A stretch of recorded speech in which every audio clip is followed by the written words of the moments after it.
Kamusta? Ako si G. Tonji. Ngayong araw, nais kong ilibot kayo sa aming sikat sa buong mundong bulwagan ng dinosauro. Maligayang pagdating sa bulwagan ng dinosauro.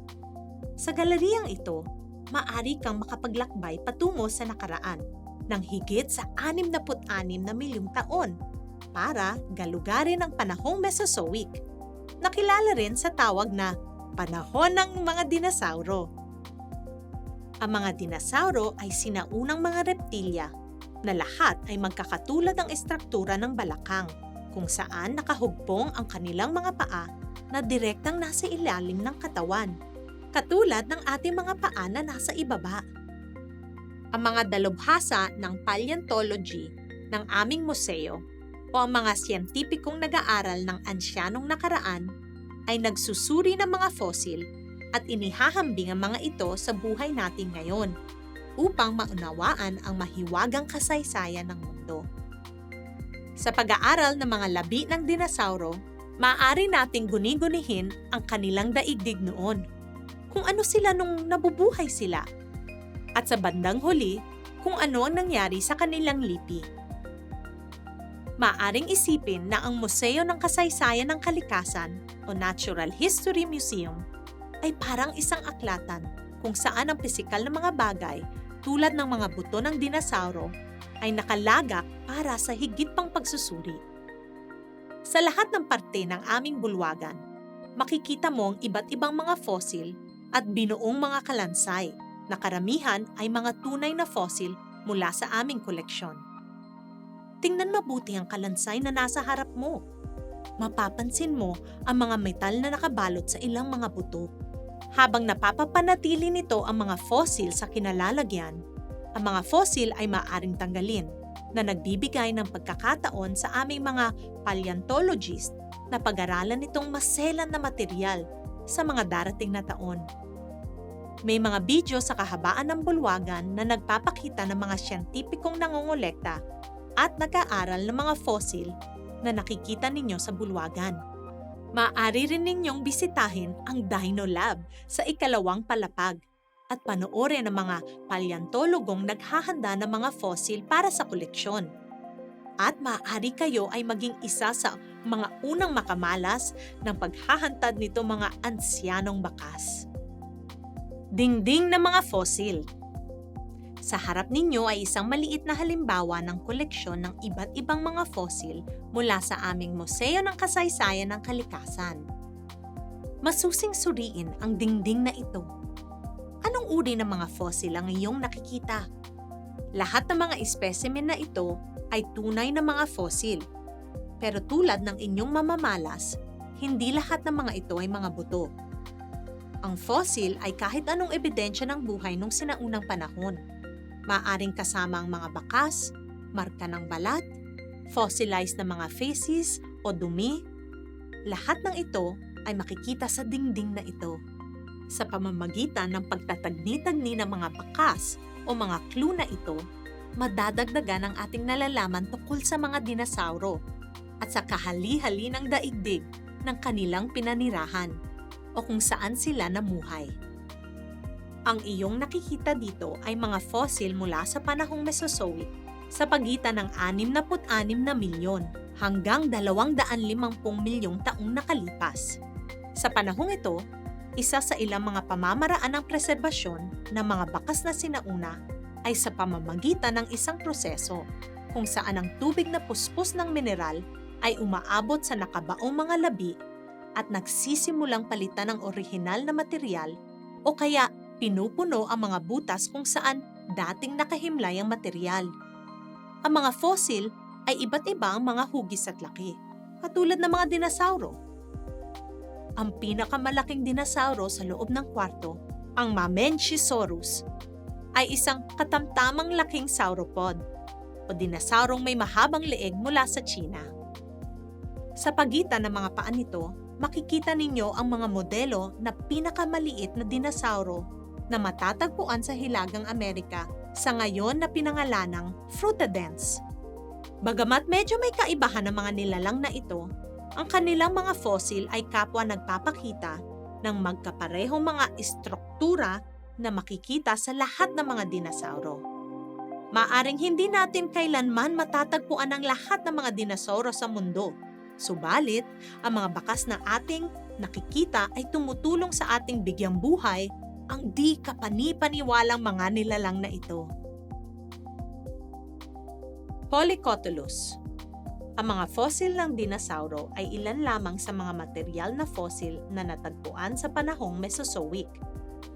Ang ibang mga specimen tulad ng mga fossil na mga halaman at iba pang mga hayop ay tumutulong sa ating maunawaan ng mas mabuti ang ibang mga aspekto ng mundo ng mga dinosauro.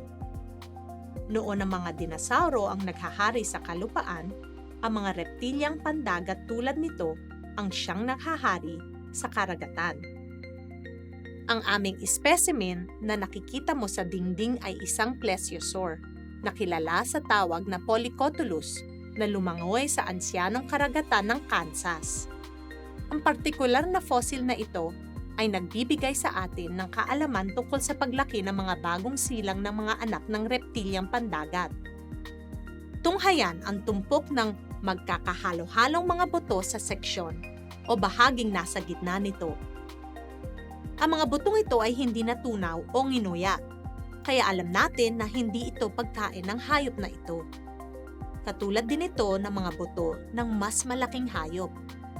Ang katibayang ito ay nagpapahiwatig sa mga siyentipiko ng aming museo na ang mga ito ay mga buto ng isang hindi pa naisisilang na anak ng plesiosaur. Ipinakita ng Polycotylus sa mga siyentipiko na ang mga plesiosaur ay nagsilang ng isang buhay na malaking sanggol, na katulad ng sa maraming mga mamalya. Marahil itong mga malalaking reptilyang dagat ay namumuhay ng pangkat-pangkat, nag-aalaga sa kanilang mga supling tulad ng modernong mga mamalyang dagat tulad ng mga dolphin o lumba-lumba at ng mga balyena sa kasulukuyan. Ang pambihirang pagkahanap ng fossil na ito ay naglalarawan na mas masiglang daigdig ng sinaunang panahon, isang daigdig na higit na dinamiko kesa sa mga dinosauro lamang. Ekspedisyon Natalie. Ang aming museo ay may isang pangkat ng mga tagapaghanap ng fossil na nagpupunta sa iba't ibang lugar para maghanap ng mga bagong matutuklasan tungkol sa mga dinosauro.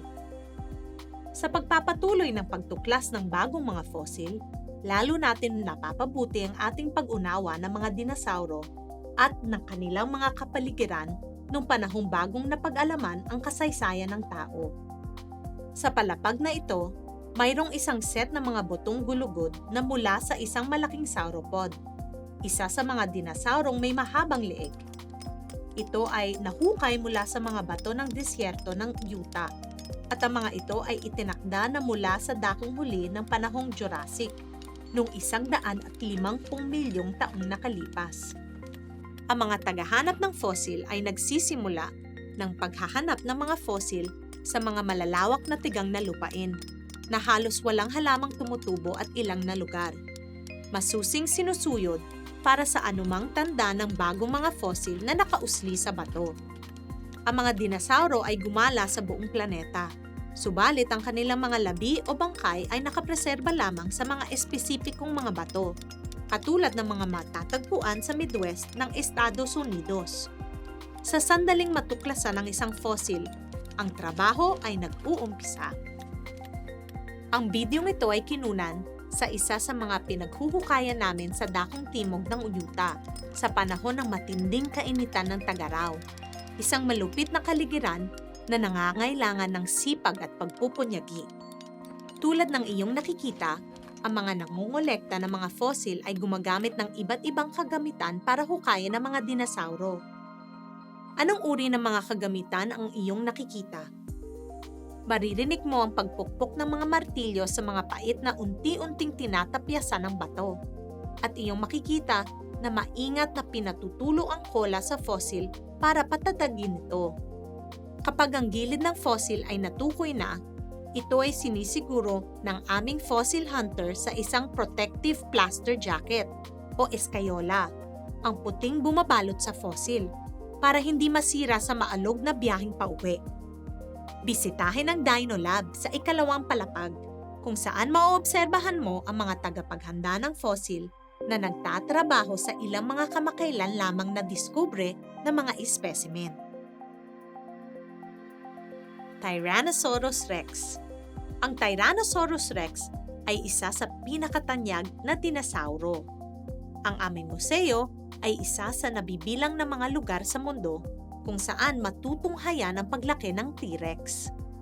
Nasa harapan mo ang mga espesimen ng Tyrannosaurus na kumakatawan sa iba't ibang mga taon ng buhay. Nasasabi namin ang edad sa pamamagitan ng mga nakikitang guhit na nakapalibot sa mga buto na tanda ng paglaki, tulad ng mga guhit na pabilog sa gitna ng katawan na pinutol na puno. Ang pinakamaliit na individual ay ang 2 taong gulang na Tyrannosaurus. Itong maliit, may mahabang paa na dinosauro ay maaaring dumagit na maliit, mabilis na hayop na sisilain. Sa panahong ito, ang Tyrannosaurus ay mag-uumpisang magdagdag ng timbang na 5 libra, humigit kumulang bawat araw. Ang susunod na pinakamalaking individual ay ang 14 na taong gulang na Tyrannosaurus. Ito ang asiwang mga taon ng hari ng mga dinosauro. Maraming mga hayop kasama ang mga dinosauro ay hindi magkakasabay ang paglaki ng mga bahagi ng katawan. Ang paglaki na ito ay nagbibigay ng kaunyaang hindi proporsyonado. Itong dahilan na inakala ng ilang mga siyentipiko na itong espesimen ay hiwalay na uri sa Tyrannosaurus. Alam na ngayon ng aming mga siyentipiko na hindi ito hiwalay na espesye, kundi isang Rex sa mga taong teenager ito. Ang pinakamalaking individual, kilala sa tawag na Thomas, ay isang 17 taong gulang na Tyrannosaurus. Si Thomas ay napag-alamang 70% kumpleto, na tinatanghal na isa sa pinakabuong mga dinosauro na nadiskubre. Ang fossil na ebidensya ay nagsasabi sa atin na lumalaki pa si Thomas. Ang napakalaking maninilang hayop na ito ay hindi pa ganap ang paglaki, ni hindi pa man ganap na lumaki. Itong ating trio ay tumutulong sa atin na mas maunawaan ang paglaki ng isa sa ansyanong nangungunang mga maninilang hayop at masulyapan ang buhay ng isa sa pinakatanyag na hayop na nabuhay kailanman. Para sa karagdagang kaalaman ukol sa paglaki ng T-Rex, bisitahin ang mezzanine level ng bulwagan ng dinosauro. Mga ibon. Ang mga dinosauro ay naghari sa planeta noong mga 160 milyong taon.